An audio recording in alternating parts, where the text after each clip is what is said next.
بندہ نماز کس لیے پڑھتا ہے؟ قرب خدا بندی مل جائے، رب کی رضا مل جائے۔ تلاوت قرآن کریم کس لیے کرتا ہے؟ کہ رب کی رضا مل جائے، قرب خدا بندی مل جائے۔ راتوں کو اٹھ کے نوافل پڑھنے کا مقصد کیا ہے؟ رب کی رضا مل جائے، قرب خدا بندی مل جائے۔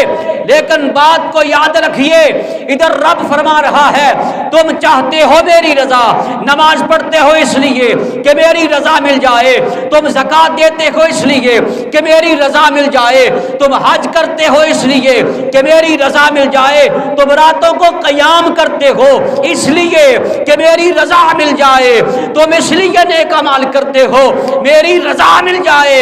فرمایا ساری کائنات رب ذوالجلال کی رضا چاہتی ہے اور رب کائنات اپنے حبیب کی رضا چاہتا ہے۔ تو بریلی کے امام نے قلم اٹھایا، آپ لکھتے ہیں خدا کی رضا چاہتے ہیں دو عالم،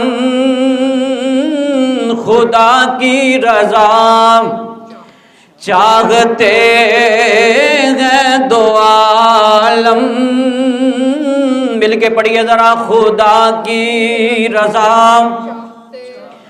چاہتے ہیں دو عالم، گونج پہ آجے ذرا، خدا کی رضا چاہتے ہیں دو عالم،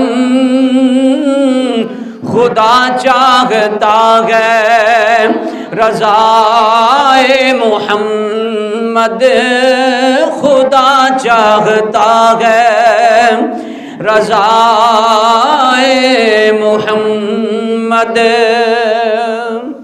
فرمایا اگر یہ چاہتے ہیں انہیں اللہ کا قرب مل جائے تو فرمایا پھر کرنا کیا ہوگا؟ فاتبعونی، اے حبیب آپ کی اتباع کریں، آپ کی غلامی اختیار کریں، فاتبعونی آپ کی اتباع کریں۔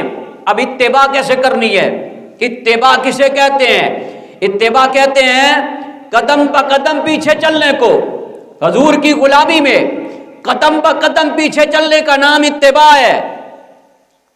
نہ تو بھائی بن کر برابر چلنا ہے، نہ باوا بن کر آگے چلنا ہے، فرمایا غلام بن کر پیچھے چلتے آؤ، یہی سیدھا راستہ جنت کا رستہ ہے۔ غلامی مصطفیٰ، محبت مصطفیٰ، فرمایا یہی رستہ سیدھا جنت کا رستہ ہے۔